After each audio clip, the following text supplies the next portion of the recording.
This season on Everyday Gourmet, we'll be showcasing some of the beautiful recipes and produce from the Shizuoka Prefecture of Japan. Only a short train ride south of Tokyo, Shizuoka offers up stunning views of the majestic Mount Fuji. Known for its outstanding fresh seafood, rolling green tea fields and abundant fruit and vegetables, we've got a delicious selection of recipes to take your taste buds on the ultimate Japanese adventure. In the heart of Shizuoka Prefecture lies Shimada and Kawanehon Town, areas that are known for producing some of the finest green tea in the world. Here, they have been perfecting the cultivation of green tea since the 1200s and are the largest producers of green tea in Japan. Joining me today is Dylan, and he has also been to Shimada in Japan. That was such a great experience for me, and I know you've been there too. Those green tea fields, it was just... It's a breathtaking place, yeah. Absolutely. I mean, and the tea just tastes so well. I'm lucky enough to be experiencing it once again here at Everyday Gourmet. Smells so good, doesn't it? Yeah, we've got this sencha here. We're going to be making a dish with it. The green tea in Shimada, they grow it at a high elevation. It has a really crisp kind of flavor. Yeah, I'm really excited to use some of this. So what are you going to be doing with it? We're going to be making ochazuke, which is a dish of dashi stock, kind of broth that we're going to infuse with the green tea. And then we're going to be pouring it over some rice with some salmon, a couple other garnishes as well. And this is why I love Japanese food, because it's refined and it is surprisingly simple. Let's talk about dashi. You've got it already started over here. Yeah. So in this pot here, we have the kombu, which is steeping at around 80 degrees. Okay. Yeah, we don't want the kombu to get too hot. We're just going to heat it until we start to see a couple almost champagne bubbles in there. Nice. Otherwise, it gets too bitter. And then shortly after, we're going to place our katsuobushi in here. Katsuobushi, look at this. It almost looks like sawdust, but it's not, is it? No, it's a dried and fermented fish flake. We're going to pour that in there. Okay. Yep. So just as it comes to a boil, I'm going to turn the heat off. We're going to let that one steep for 10 minutes. Yes, okay. And then in the meantime, we're going to prepare some salmon. Okay. So we've got this lovely salmon here that we've just skinned. So we've taken the skin off. We're going to salt it with a little bit of sea salt on both sides, if you don't mind.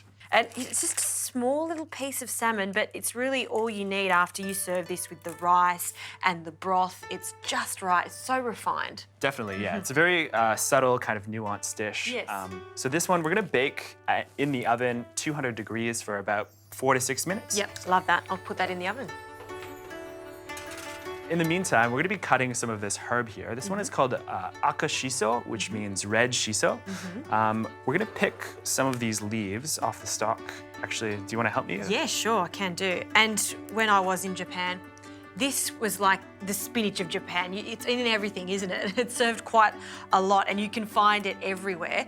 In Australia, if you go to the markets, you'll be able to find this. Yeah, you have to go to a specialty kind of Asian grocer, but you can definitely find this ingredient there. We're going to slice this shiso. If the stalks in the center are a little bit thick, we just want to remove them. So we'll just cut them out of there. And then I'm just going to pile them, make a little stack. And then I'll kind of roll them up. So essentially chiffonade. A chiffonade, yeah, Yes. exactly. And then we're just going to slice this really thinly. And all these fantastic Japanese dishes. You teach people how to cook in Melbourne. That's right, yeah. So we run a cooking school in North Melbourne called Otao Kitchen. Yeah, we focus primarily on Asian cuisine, but we also run a number of different Japanese classes there as well. Fantastic. Yeah. So yeah, I really want to cut this shiso basically as thinly as humanly possible. Luckily, we have these very sharp knives here.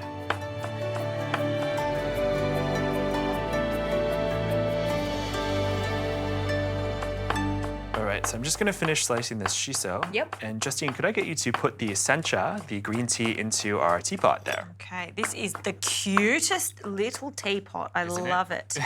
So we're essentially making a tea-infused dashi broth. That's right, yeah. Okay, and pop that in, the whole lot. Yep, everything. Okay, there we go. Next. All right, Justine, could you please grab the fish? Can do.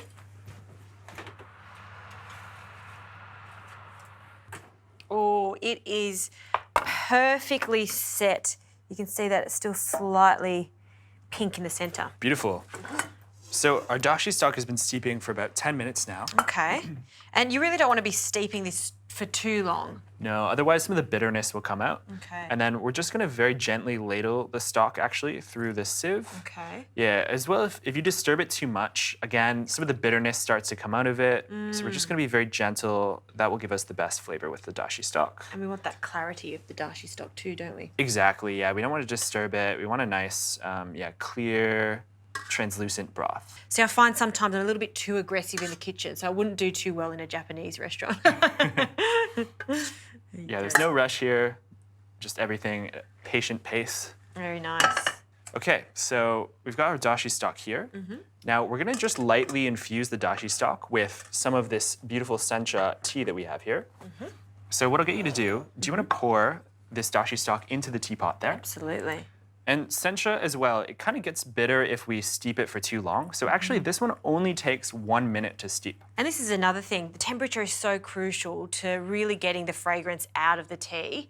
If it's boiling and it's way too hot, then it can affect the final result. Definitely, yeah, for sure. A lot of the bitterness will come out, a lot of the tannins, and it'll actually like cut the back of your throat a little bit. Yeah, so definitely very delicate with the amount of time we're gonna steep the tea for. Yep. So yeah, it's been about 1 minute now. So let's just take that little strainer out of there. Okay.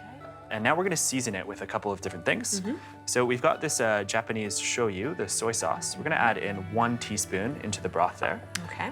For a little bit of sweetness, we've got this mirin, which is this sweet Japanese cooking wine. Again, we're gonna go about 1 teaspoon in there.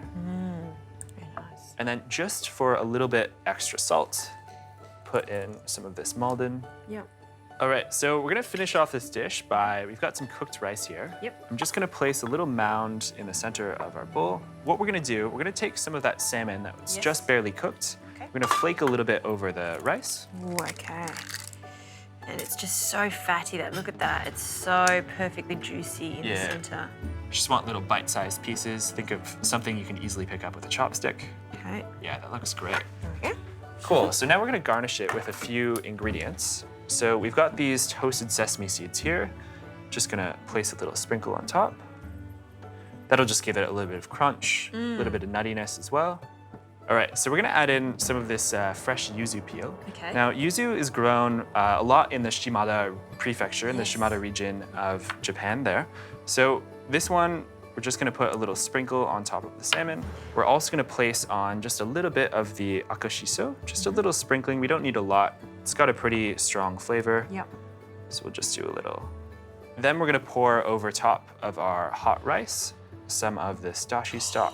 Look at that. The hot broth just right into the bowl. It's beautiful. It's so, so beautiful. And then lastly, we're gonna put on some of this cut nori. I like to pour this one on top after the broth, just because it'll wilt if you kind of get it wet there. So I love the combination of that short grain rice just with salmon itself. But when you take it to the next level and add the broth to it, there are so many different layers of flavors. And this is Shimada in a bowl. Dylan, thank you so much. oh, you're very welcome, Justine.